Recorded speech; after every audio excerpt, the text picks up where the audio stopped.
I am honored to introduce a woman who has been an inspiration to millions, who has been living with HIV for 11 years, the co-founder of the Pediatric AIDS Foundation, Elizabeth Glaser. Thank you.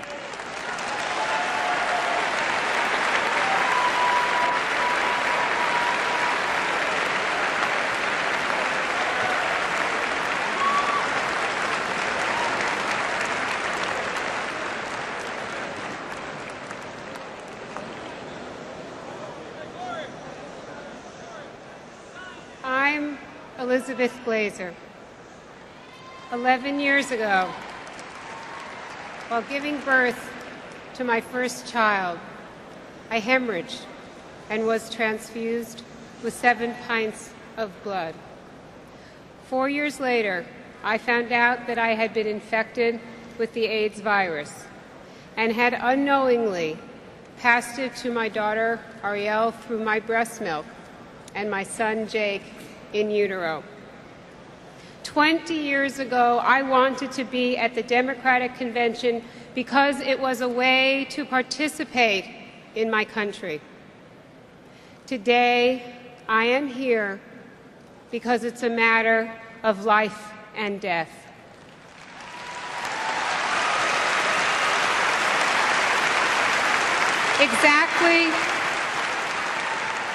Exactly 4 years ago, my daughter died of AIDS.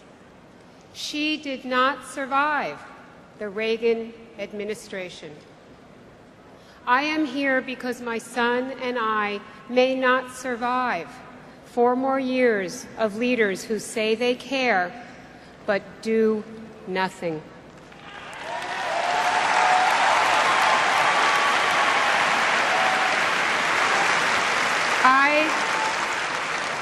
I am in a race with the clock. This is not about being a Republican or an independent or a Democrat. It's about the future for each and every one of us. I started out just a mom fighting for the life of her child, but along the way, I learned how unfair America can be today, not just for people who have HIV, but for many, many people, poor people, gay people, people of color, children. A strange spokesperson for such a group, a well-to-do white woman. But I have learned my lesson the hard way, and I know that America has lost her path and is at risk of losing her soul. America, wake up. We are all in a struggle between life and death.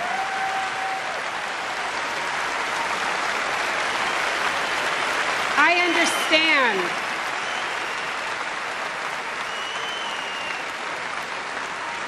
understand the sense of frustration and despair in our country because I know firsthand about shouting for help and getting no answer.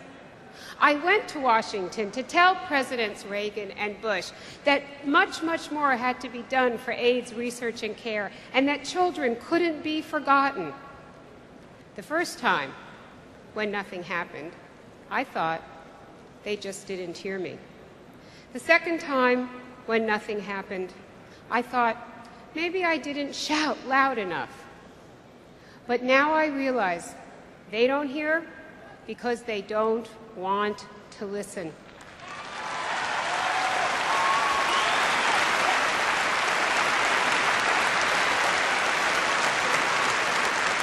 When you cry for help and no one listens, you start to lose your hope.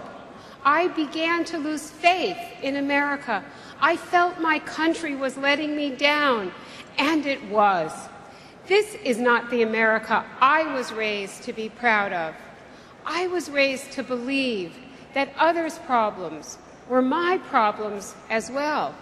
But when I tell most people about HIV in hopes that they will help and care, I see the look in their eyes. It's not my problem, they're thinking. Well, it's everyone's problem. And we need a leader who will tell us that.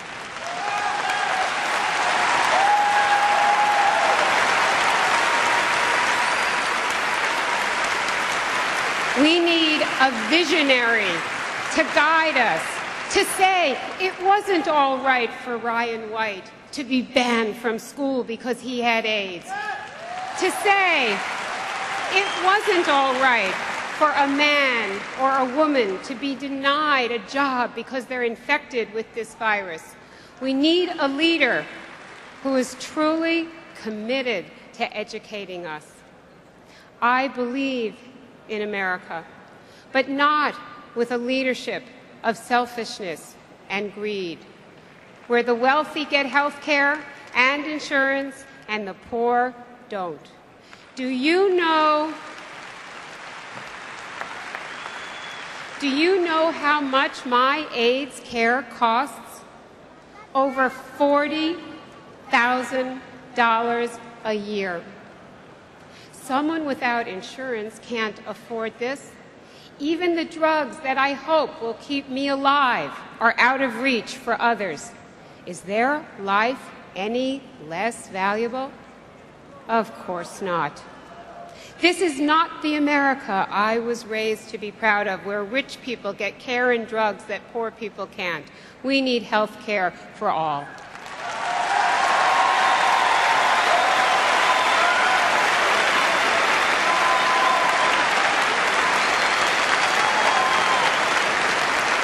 We need a leader who will say this and do something about it.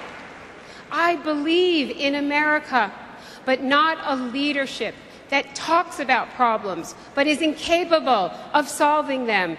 2 HIV Commission reports with recommendations about what to do to solve this crisis sitting on shelves, gathering dust.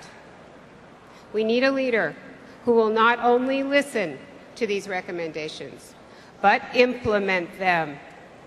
I believe in America, but not with a leadership that doesn't hold government accountable. I go to Washington, to the National Institutes of Health, and say, show me what you're doing on HIV. They hate it when I come because I try to tell them how to do it better. But that's why I love being a taxpayer, because it's my money, and they must feel accountable.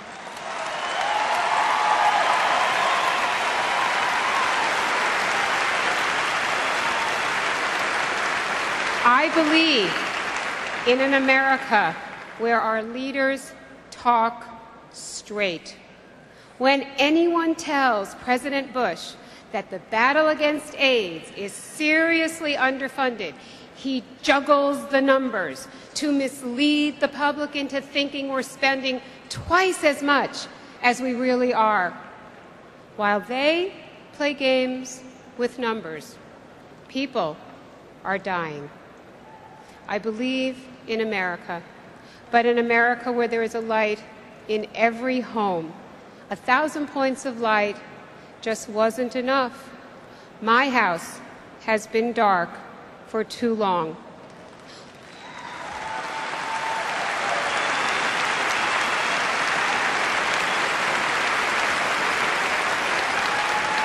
Once every generation, history brings us to an important crossroads.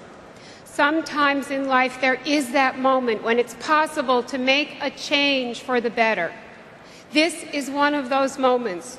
For me, this is not politics. This is a crisis of caring. In this hall is the future. Women, men of all colors saying, take America back. We are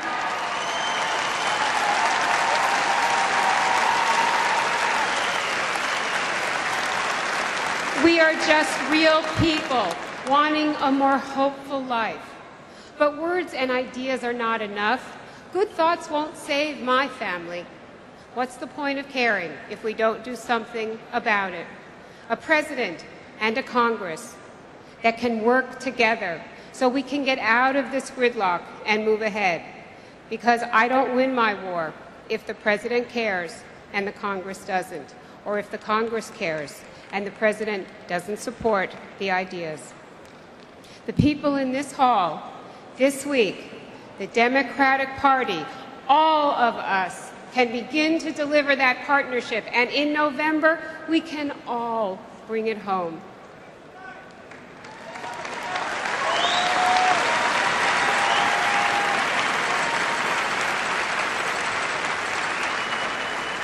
My daughter lived 7 years, and in her last year, when she couldn't walk or talk, her wisdom shone through. She taught me to love when all I wanted to do was hate. She taught me to help others when all I wanted to do was help myself. She taught me to be brave when all I felt was fear. My daughter and I loved each other with simplicity. America, we can do the same. This was the country that offered hope. This was the place where dreams could come true, not just economic dreams, but dreams of freedom, justice, and equality. We all need to hope that our dreams can come true. I challenge you to make it happen, because all our lives, not just mine, depend on it. Thank you.